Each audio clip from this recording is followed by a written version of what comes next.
Good morning to our friends in North America. Good afternoon to our friends in the UK and Europe.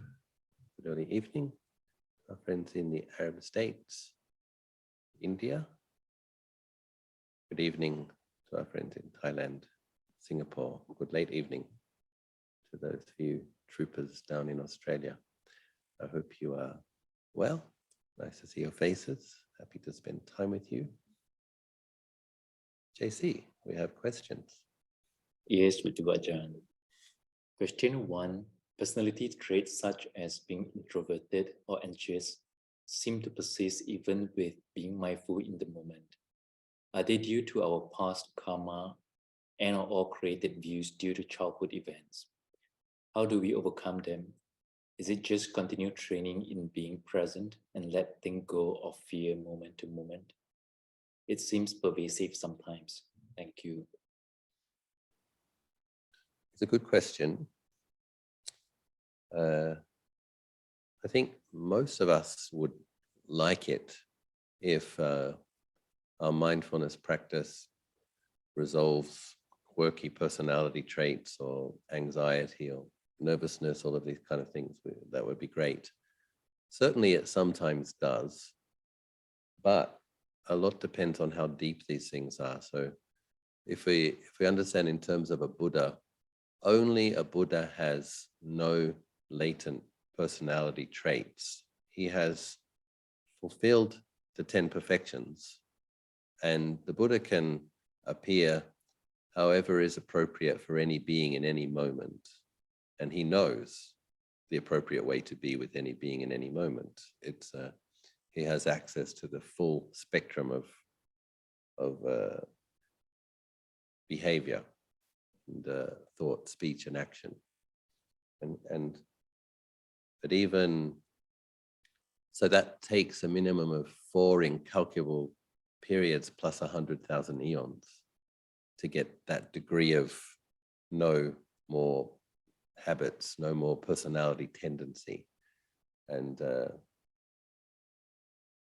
even Sariputta and Mahamokkallana, with 2 incalculable periods and 100,000 eons, still had some latent personality traits. So Sariputta, apparently, I find this a quite cute little bit of idiosyncrasy, because he was so perfect in so many respects. It's said that Sariputta was willing to admonish a person 1 times, 10 times, up to 500 times. I mean, as a teacher, I'm not willing to admonish somebody up to 500 times.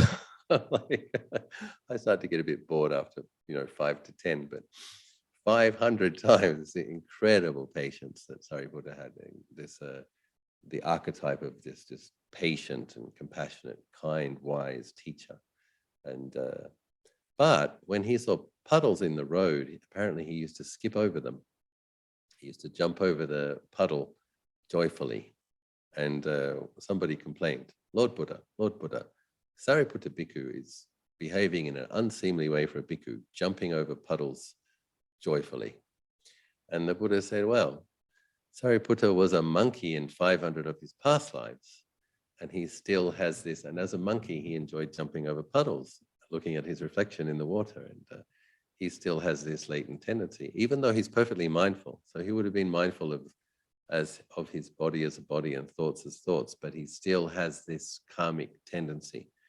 So, with regards childhood imprints, if you had like 15, 16, 18 years of certain kind of complex dynamics at home, yeah, it's probably some of that's going to be with you for the rest of your life, because it's a deep imprint. And I find it, I'm fortunate because I know some teachers who can look at past lives and who have told me a bit about my past lives, and conventionally speaking.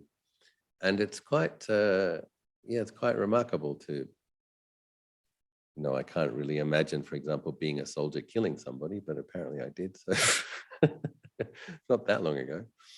And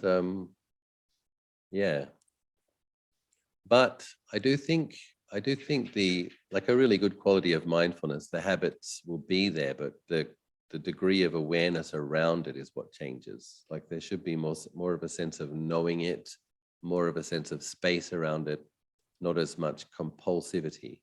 But a habit, for example, of like being introverted, this person mentioned, that's not going to change easily. And in some respects, having an introverted character type isn't too bad for a Buddhist meditator. It's like it's harder for the people who want to go out and have fun all the time to get it together, to have a, a strict formal meditation practice, coming home too late and exhausted from talking everybody's ear off all night. So yeah, but certainly things like anxiety, I think the metta practice helps a lot. Like if you start your sessions with metta, you get adept at holding metta in the heart when you're in situations that you find threatening. I think that helps to lessen it to some degree. But in some respects, we're stuck with our latent tendencies, and I can see that in my life now. I'm come from a fairly strict renunciant tradition, but in my monk's shoulder bag, there is sandalwood oil, rose oil, lavender oil, and then that's a bit weird. I admit that it's weird, and I like to offer fragrance pujas, and that's just and I have a very sensitive sense of smell, and so apparently there were some past lives as a prince here and there, and this is where one would a minor prince. This is where one would develop that kind of Epicurean refined tastes. Terrible quality in a bhikkhu, but what can you do? If we have to work with what we have, and then we try to use our personality traits. Like people ask me, what color should I paint this? People getting a statue sculpted ask me, is it other proportions right? Or people ask me all sorts of questions about textures, forms, colors and stuff, because I have a bit of a sense about these things. So we have to work with what we have. We try to contain it wholesomely. But what we're really aiming for in the cultivation of the four foundations of mindfulness, it's not so much perfecting the habits. It's not so much perfecting the personality. It's knowing that the body is a body, being aware of feelings as they arise, stay for some time and cease, and knowing whether a thought is wholesome, neutral, or unwholesome. That's what we're really aiming for, a sense of clarity that knows the texture of the mind and the quality of the mind state. What we're aiming for is mindfulness and wisdom, and growth in mindfulness and wisdom, because that's what's going to get you liberated. You don't have to spend too much time to perfect the personality, because or make it perfectly pure, because that takes a very, very long time. So got to work with what we've got. Good luck. Thank you, Prajan. Question 2.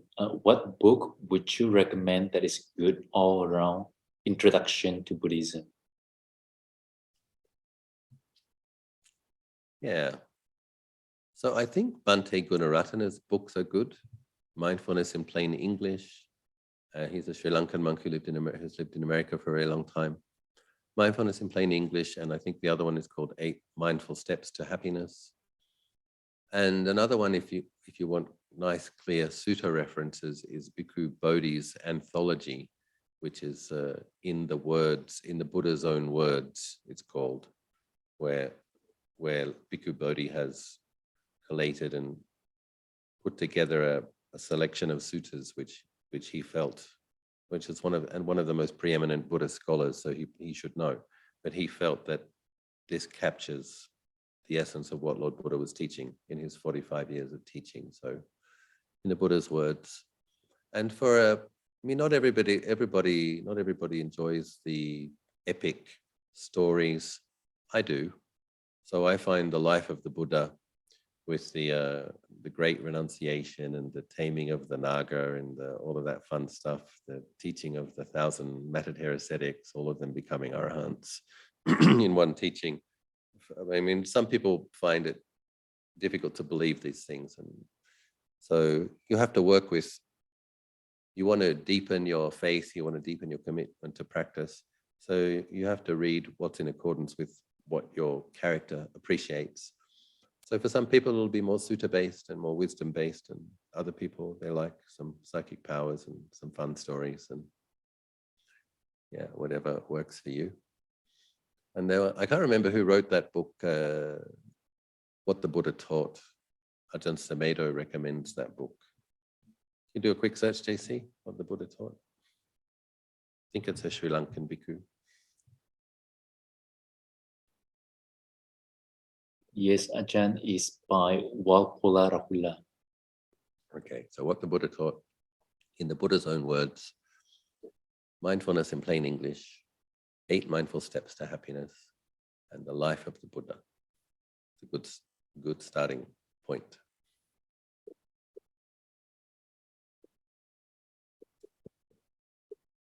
Thank you, Ajahn. And I think, you know, the Ajahn Chah Food for the Heart collection is good. Ajahn Chah's Dhamma is very kind of practical and always kind of, it's about practice and training awareness. It's very it's practical and easier to read than suttas. So it's change the flavor. Read a bit of that. Read a bit of that to nourish the wisdom. Ajahn, question 3, dear Ajahn Achalo. I find that my mind more successfully become more peaceful through a welcoming sati rather than a focused samatha practice. Could you please say anything about sati as a refuge and perhaps how it relates to samadhi? So the way I understand Luang Por Chah's approach to how he taught his followers, the emphasis was upon mindfulness.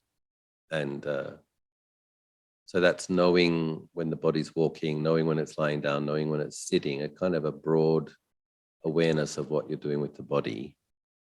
And then when the form of meditation comes, aware, mindful of the in and out breathing. And there's really very little reference to trying to make the mind peaceful. He's not really teaching to try to get jhanas, but it was understood by those who lived with him and practiced diligently under his guidance that the consistency of the mindfulness in all postures and the being mindful of the breathing, the samma-sati does lead to samma-samadhi, because the really good quality of mindfulness, presence of mind in the moment, tends to kind of pacify the proliferation, and the presence of mind is in the body, then the mind finds it easier to collect. So I think what many people do when they meditate is they're making a mistake in trying to make the mind peaceful. This kind of makes the mind tense and brittle. And it's hard not to do it, because the way samadhi is translated, concentration, one-pointedness. So we come and we sit and we think, I should concentrate. I have to force myself to concentrate. I have to try to be one-pointed. And that's actually not at all how it works.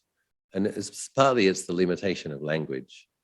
So in my experience of when I believe I'm experiencing samadhi, it's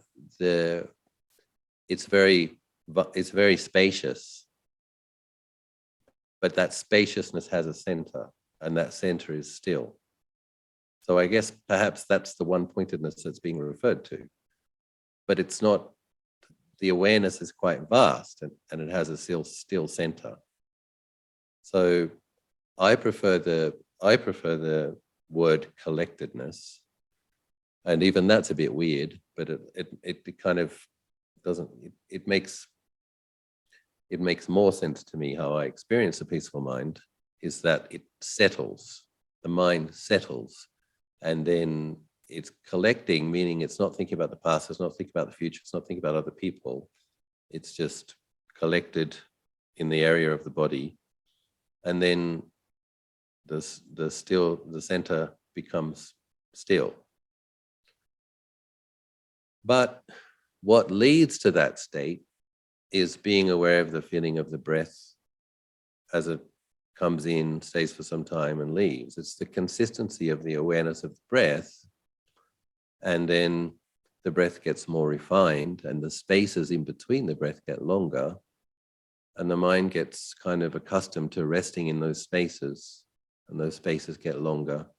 But as soon as the breath feelings come in, there's awareness of the beginning, the middle, and the end of the breath. In breath, beginning, middle, and end of an out breath, another long space. And just thoughts and concepts fall away, and eventually the breath, the awareness of the breath falls away as well sometimes. But it doesn't come from trying to force the mind to be still. It comes from gently restraining it from thinking about the past, the future, other places, other people, and the 5 hindrances: sensual cravings, irritations, and aversion. So it comes from not picking up the hindrance, and it comes from just gently coming back to the feeling of the breath again and again and again, and not picking up other things. But gentleness has a lot to do with it. Gently coming back, gently staying with it, giving interest. Interest and care, I often use those words in meditation instruction. Give interest to the breath, care for the breath, those kind of qualities, interest and care, like you're listening to a friend who you love, you know, you're caring for a child or a pet that you care for. It's like there's some metta there, and willfulness and controlling doesn't, for most people, get very good results at all. And they think that that's a kind of a samatha practice, but it's not. It's Ajahn Achalo wouldn't separate samatha and vipassana and mindfulness practice and samadhi practice. He did explain that samma-sati, right, mindfulness, leads to samma-samadhi. Lord Buddha does say, you know, the 4 foundations of mindfulness lead to nibbana.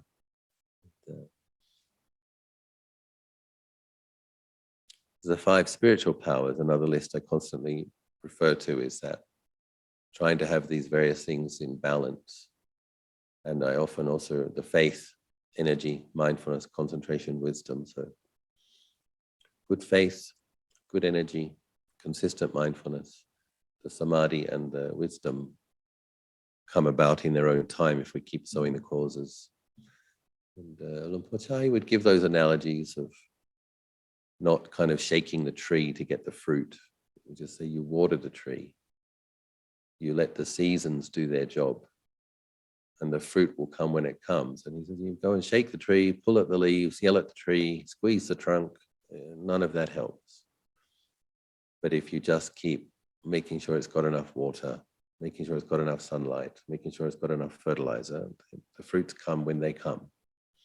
And so that samadhi is kind of the fruit of the right mindfulness and the consistency. And I find that the metta practice for myself helps to make the mind, because I teach loving kindness practice when we do it. We're kind of aiming for at first loving acceptance. That's where we start, whatever the state is in the body and the mind. Breathing in, may I be well, may I be happy, but you have the intention, the attitude of allowing things to be as they are, allowing that lovingly, non-judgmental awareness. And then you move into wishing the goodwill, which is actually generating a positive, warm feeling. So that approach, 5 to 10 minutes of metta at the beginning of the session, in my experience, helps to soften the attitude. And then the mind is more happy to be with the feelings of the breath. And then if you're consistently with the feelings of the breath, some samadhi arises. And at the beginning, it might just be 5 minutes, what's referred to as kanika samadhi, but it is samadhi. And if we do longer sessions more often and consistently, those periods of peacefulness become longer, 15, 20 minutes. And that's referred to as the neighborhood concentration. So yes, we do need to have a quality of kindness, interest, care, gentleness. And this is why we're always saying no one says it's easy, because to practice isn't easy, because maintaining that kind of nuance, that kind of balanced approach, if you have to be determined, you have to be consistent, you have to be absolutely you can't, like, no excuses. Like on some degrees, you have to force yourself, right? but you force yourself because you care. And when you come to make the energy is gentle. When you come to make the effort, you do it with a gentle energy, a gentle, caring interest. So it is hard. It's hard to get the resolve, the commitment, the discipline combined with the gentleness, the kindness. And but it does bring the very best results possible in the universe. So it is worth, and beyond the universe. So it is worth embracing the challenge and the struggle and learning how to do it. And in my experience, it's just through doing it a lot that you learn how to do it. You just meditate a lot, you'll develop skills in meditating. I've been doing water painting lotuses for 210 hours now. And because I've been consistent, my lotuses are getting better. I believe so. It's simply, simply a matter of if you're really determined and you really don't let up and you keep trying, generally, things will get better. You will develop more skills. And so yes, good luck, everybody. Maintaining that balance of resolution with gentleness and kindness, discipline with patience. That's why you end up with the patience of a saint at the end of it all. Because you had to be very patient in the process. Patient yet determined. Thank you, Ajahn. Question 4, dear Ajahn. I have been your faithful student since 2013, and I've been heeding, taking in, and making repeated resolutions to increase my daily formal and mindfulness practice. However, I seem to move forward a little and then slip back in my addithana due to worldly distractions, etc. Can Ajahn offer some advice on how to proceed and break beyond this stagnation? Thank you. Yeah. So doing a lot of formal practice in the modern world is hard, it's challenging. You know, think of the life of traditional lives of people about a century ago. I mean, many of them did have to work very long hours, particularly in urban environments, but in places like Southeast Asia, mostly rural, a lot was seasonal. You'd have like the plowing season and the planting season, and then the rice would just grow for a few months, and then they'd have the harvesting, and then they'd have to wait for a few months for there to be enough water to plant the field. So, and even in the work, it was very in the body and it was very repetitive. So people could do their Buddha while they were working, and they didn't have, you know, cable television and mobile devices with access to all of the information in the world and dating apps and whatever the hell else everyone else is into. So it's it's challenging. And so it's important to understand that things will degenerate from time to time. So you'll get inspiration, you'll get determination, you put forth a good effort, and then that effort will slacken off a bit. So that's normal. What do we do when that happens? So certainly we try to prevent it if we can. We try to maintain our minimum commitment. And one of the most important things is recognizing quickly when it's slipping. If you can recognize quickly that it's slipping, and if you can go and do a one-day retreat or a weekend retreat, like, okay, you need to recognize more quickly that it's falling apart, that it's not what it used to be, and that you need to pull your socks up. Try to pull your socks up as quickly as possible, metaphorically speaking. So, you know, I have the same challenge, and most abbots do. And there's a reason why I have gone in recent years to India twice a year for 6 months, 6 weeks, and why I do a 1-month retreat in my kuti. It's like, yeah, I don't always do my aspired for 5 hours a day of meditation. But on average, at the end of the year, including the retreats, yes. So the retreat periods kind of lift up the average.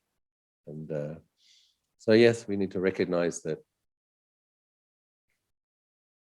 maintaining the resolve and for doing many hours is hard, and we need help. And so we need to find ways to get re-inspired and recommit and lift it up again. And that's just the way it is. Life in this period of time is there's a lot of impingement, there's a lot of choices, there's a lot of interaction, there's a lot of information. It's a different age, and we just have to keep trying and keep refreshing and re-inspiring and re-energizing. And that's another reason, like things like pilgrimages are helpful.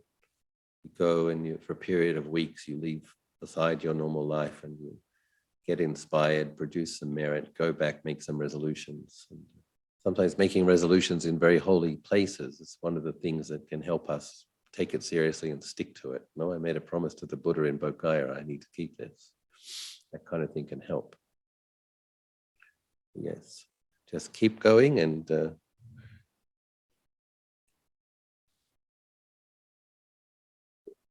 it's tricky because I don't want to empathize with, on one level that's normal, and I do have to empathize with it. I have to say, yes, it's hard.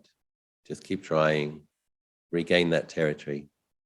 And on another level, I want to say, just be absolutely determined. Don't let it slip. Whatever's happening, just do it. So I guess I can say both those things. And I think, we have to be truthful. Where does the time go? So where does it go? And look at your portable device and have a look at how many hours you are spending on it, and ask yourself if you need to spend that much time on it, and how much time is on Netflix, how much time is on YouTube Premium, where's the time going? So. Question by Namaste Ajahn.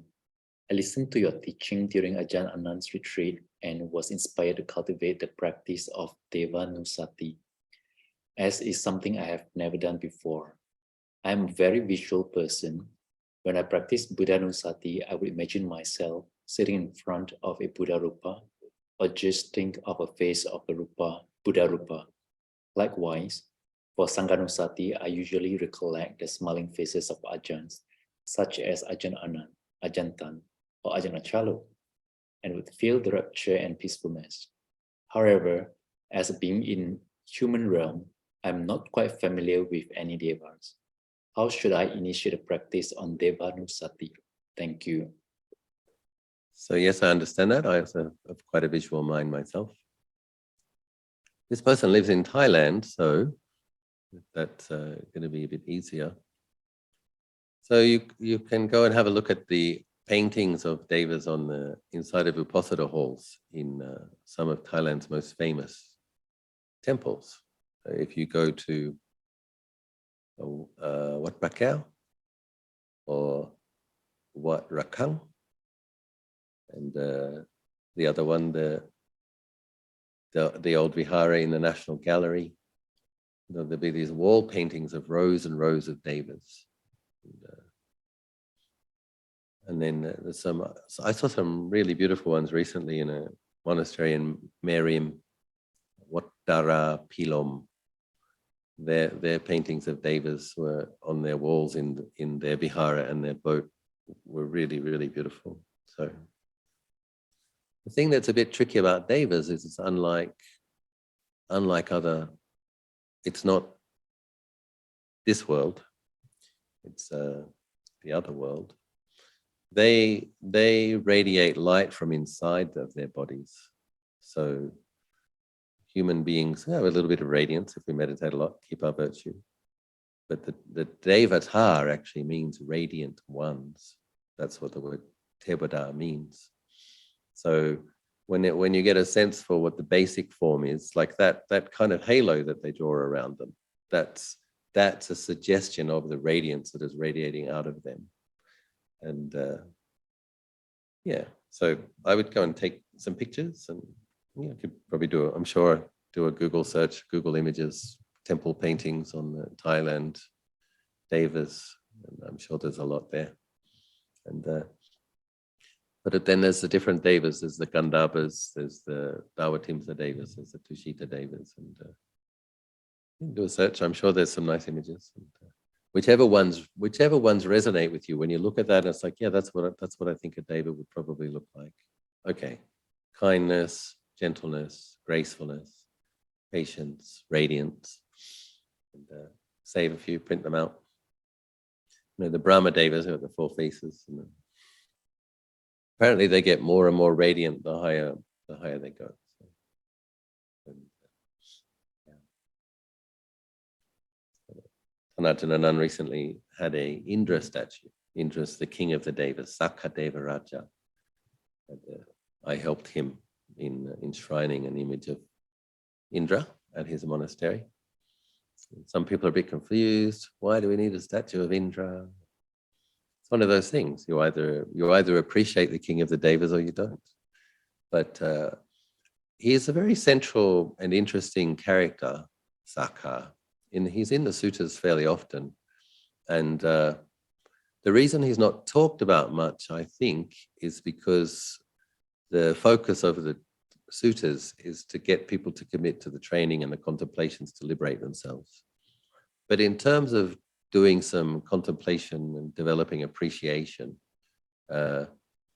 this chanting that we do, Namo tassa bhagavato arahato samma sambuddhassa, it was Indra who uttered this first. The Indra's the king of the devas is before the Buddha with his hands in Anjali, saying, homage to the blessed, noble, and perfectly enlightened one 3 times. And that became the chanting that we do. So the king of the devas composed many of the verses that we chant. And it's just nice to know that. How did this come into the world? So the verses of praise of the 3 jewels, Itipiso Bhagava, a good word of the Blessed One's reputation has spread as follows. He indeed is the Blessed One, the perfectly enlightened one, impeccable in conduct and understanding, teacher of gods and humans. So there's a God there with his hands in Anjali saying, I praise the Buddha because he's the teacher he taught me too. It's like, he's the teacher of humans and he's the teacher of the devas. Sakha Devaraja, sometimes called Indra, asked questions of the Buddha in Rajgir area and apparently attained to stream entry upon contemplating the answers that the Buddha gave. So he's not part of the Bhikkhu Sangha, but he is part of the noble enlightened Sangha. So you do have devas who became enlightened, many of them, quite possibly more than humans. So you have Arya devas, they're part of the Arya Sangha. And it's just nice when the world seems to get more dark, more complicated, more deception, more just weird stuff happening. And as technology develops and the population increases and resource scarcity, things aren't looking so positive. But to think that there are millions of beings in heaven realms who are established in Nibbana, destined for enlightenment, good, kind, patient beings that truly wish us well, that's a kind of an uplifting and comforting contemplation. It's one of the reasons I recommend that we do it. It's just to be mindful of all of these beautiful beings in different parts of conditioned reality. They're also in the picture. They're also part of our refuge of Arya Sangha.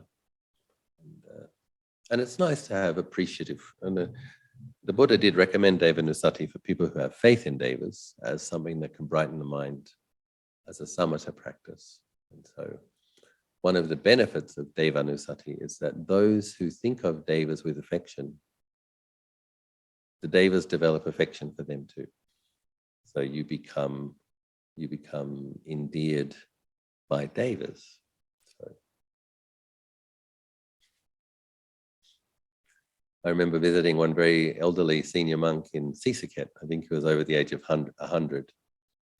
And he told us, I think I went with 2 monks and 3 lay people. And he said, 2 monks, 3 lay people, and 24 devas came with you as well. So we couldn't see them, but apparently we had 2 bhikkhus, 3 lay people, and 24 devas in our entourage. And Ajahn Anan told me that, I'm not supposed to say these things. Ajahn Anan didn't tell me anything.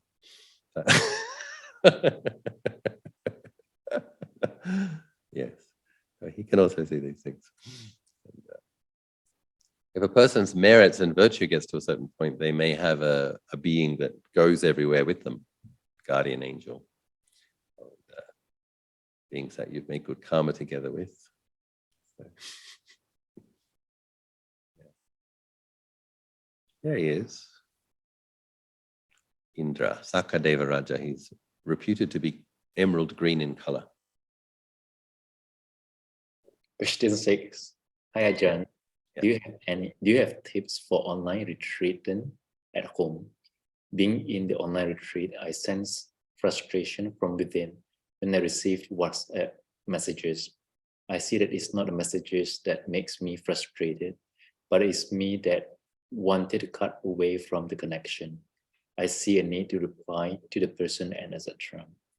It is also similar, like when the retreat has ended, sometimes I feel saddened that I have to be in the mad rush schedule again. I'm happy to be home. Thank you for your guidance here. It means a lot. So when a person practices generosity and maintains ethical behavior, they develop an interest then in truth, because the mind is less deluded, and they develop an interest in peace, and the mind becomes more sensitive. All of that is good, important part of the process. To be perfectly supported to be able to do the practice fully requires truly vast amounts of merits accumulated in previous lives. It just does. And so in some respects, we have to take it on the chin. This is the amount of merit that I have. This is the amount of time that I have. These are the responsibilities that I have. This is the amount of practice that I can do. But we have to understand the conditionality of that. It's like we all have a gift of feeling sorry for ourselves, and in some ways it's fair enough. Okay? In some respects it's fair enough, but it's not useful. So we have to kind of reflect on karma, reflect on merit, and say, okay, now we understand that practice is important and we want to do a lot of it. We don't want impingement, but we do have responsibilities. We have obligations. We've got bills to pay, whatever, a career. So it's a balancing act, and it involves some unpleasant chafing. But it's ultimately actually a good thing that you would prefer to be quiet. You would prefer not to have to do this. You have enough contentment now that you can be in your own space, enjoying your own company, and you just want to be there. All of that's good. But we also have to understand the power of the law of karma. And if we don't yet have the opportunity to practice full time, that's what we have to practice with. And certainly with regards looking at the WhatsApp messages, like I would turn it off. If you're trying to do a retreat at home, turn off the notifications and set aside the half an hour or the hour that you look at the messages and you respond to them, so that you do give yourself that time where you're doing the meditation and listening to the teachings, and then you have the time where you respond to these things. Like for myself, I have a smartphone, but the volume, I don't have the ringer on, and I've turned off the notifications except for Ajahn Anan. So if my phone makes a noise, okay, that might be Ajahn Anan. I'll have to go and check. There's a few people for whom I haven't turned the notifications on. But normally the way I use the phone is I will look and see who called. Do I have to call them back? What time should I call them back? And I choose to call them back when it's convenient for me. So it's like we need to learn how to use these things, not be used by them. And it is possible to set some boundaries for it. I know a lot of people expect you to be available instantly these days, but you can set some boundaries with that, as long as you're going to get back to them within the day. It's like people will learn after a while. This one doesn't answer my messages straight away. This one might take a while. They'll get used to it. And yeah, so making the time where you do check the messages and answer the messages, and being a bit strict with yourself. And then other than that, not looking at it. Okay, I'm not going to look at the phone. And I don't walk around the monastery with my phone in my hand. I don't like how that looks. I don't like monks walking around with mobile phones, unless I'm taking photos. So if I'm going to take some pictures of something, I may have my phone with me and share those pictures with people. And we have to have metta for ourselves. Like you have to support yourself through the painful chafing and the resistance. You have to support yourself through that with metta. And it is difficult after a retreat to have to go back to a busy schedule because all of that impingement does hurt a sensitive mind. So, okay, there's going to be more suffering. We have to have metta for it. But we also have to sow the causes to have more opportunities in the future. And we just do the best we can. So I do empathize, and I know for myself, in periods where I have to do more work, attend to more things, receive more guests. It's part of me that wants to get back to my kuti, have more quiet time, want to go and retreat again. And so that's an ongoing theme, even when you become a monk. Many junior monks end up having a lot of duties. The junior monks have to kind of, the 8 precept anagarikas in monasteries like Abhayagiri and Amaravati often end up having to spend time in the kitchen and kind of play a role supporting the monastics until they become a monastic. And then they've got their duties attending senior monks, helping to spread teachings, cleaning chores, receiving guests. So even the monastics have work, and even the monastics crave for periods of retreat, and the monastics feel sad when their retreat is over. It's an ongoing phenomenon. And support yourself with metta, keep sowing the causes that you have more and more opportunities to practice in the future. The thing that produces that merit and makes the likelihood of having more opportunity to practice in the future is doing the practice in the present. That's what generates those causes. So, yeah. Thank you, Ajahn. Yes, JC, I'm going to have to run away quickly now. Yeah. I have one of my weekly practices is to do 3 steps, 1 bow from the monastery sign to the chedi. After the evening chanting on the lunar observance day, which is today. So Ajahn Sunanda led the chanting with the villagers for me. So I've got a few of my aunties and Michi Ying and a couple of the village guys that are my regular 3 steps, 1 bow gang. I try to keep my vow that I said I would do this once a week. Sadhu. I'm off to do my bowing. Sadhu. Can allow us to pay respect to you, and thank you so much for the Q&A. Good to spend time with you. Thank Please you so much. continue striving in your practice, striving gently. Sadhu. Good evening, everybody. Thank you, JC. Bye. Ajahn.